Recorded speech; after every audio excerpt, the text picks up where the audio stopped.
getting to reach Mike, I would have never met you. If I wasn't working hard and, doing door-to-door sales to get ramen, I would have never met a billionaire like Michael Fuchs and being business partners with him. So all these things, it came from luck. Wow. It's a lot of hard work.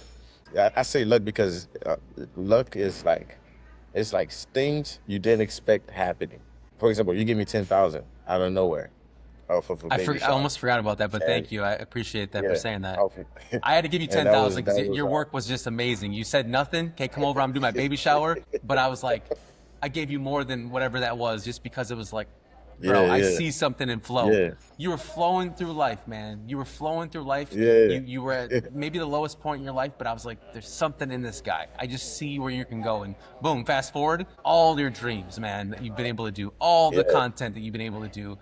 I'm feeling lucky just talking to you. You know what I mean? yeah, yeah. Let's Everything go. I've said so far, I've actually done, So except beautiful. there's other stuff, but for the most part, everything I said I was gonna do like years ago, Hmm. um, it just took me time to get there, but I Well, actually ended up accomplishing let me it. ask you this question. If you lost everything today, what would be the first three moves that J Flow would move on and do tomorrow? If you lost everything today, what would be the Mhm. first three moves tomorrow? Actually, I lost everything in 2022, and I gained it and then lost it in 2022. And the first thing I did, it will be a repeat of that. The first thing I did was go back on the whiteboard. I started writing everybody's name that I knew, Mm. and I was just trying to bring value. I wasn't even selling anything. I was Being of bringing service, value, right? Yeah, value, bringing a service. service. Yeah, Mm. bringing a service to as much people as I could possibly can, Hmm. and rebuild. And then the second move that I did was expand, right? And utilize my resources because though I lost material things, but I didn't never lost my resources, and my resources is far more important. Most people might not see this or say this themselves, but I believe that it doesn't matter what business you have or how much billion-dollar business you have. I think the people and the resources you have is far more important than anything in this world because people help people.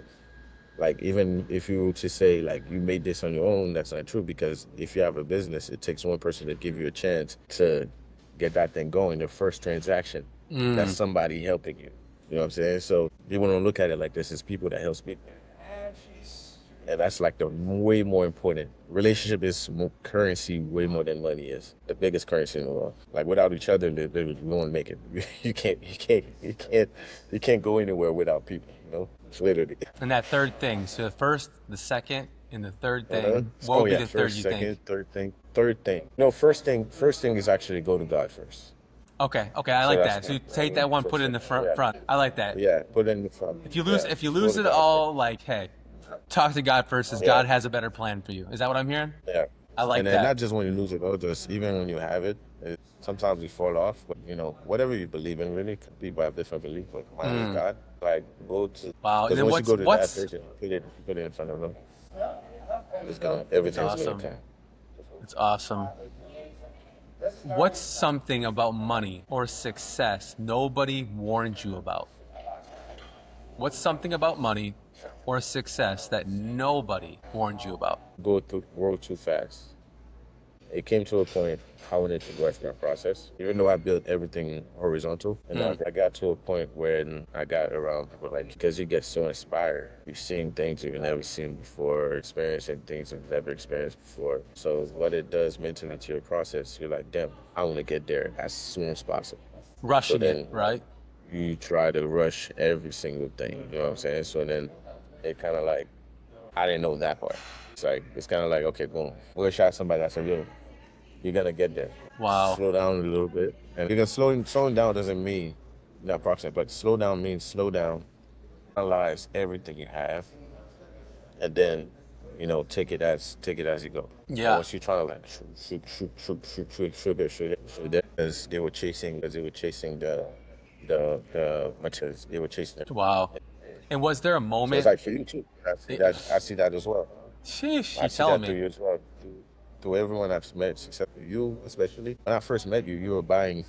I don't know if that was your first watch, but you were buying I think it was a Patek. In It an was a Bugatti Audemars. Patek. Yep, AP in a Yeah. 5711 Patek First time. Bugatti. Yeah, exactly. At the time, I Sure. didn't know anything about watches. I didn't know anything about any of these stuff. Matter of fact, when you put the watch on my wrist, I didn't even know what the value was or what it meant. You know what I'm saying? So, afterwards, and once you start to grasp this concept, you see why people, like, even to your background and story, it's not because you were trying to get the watch. It's not because, yeah, you wanted it. You wanted the car. You wanted this, but that wasn't what drove you there. So I'm saying I feel like what drove you there was I mean, you can correct me if I'm wrong, was the purpose behind it was like to serve. You're serving somebody. I feel like I don't know I don't 100% right. understand crypto, but I feel like when you're doing crypto, I understand anyone who's successful, they're serving someone. You want to At know what least, it is?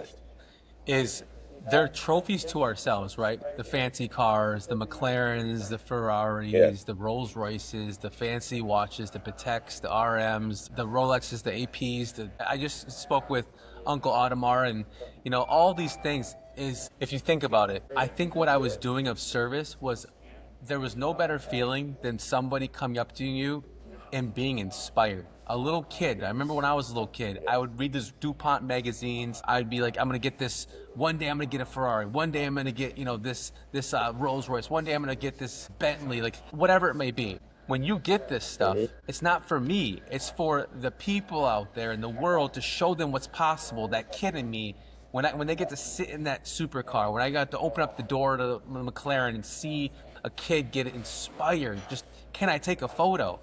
I want that. And I think for you, for example, let's go to your content. You're a content creator.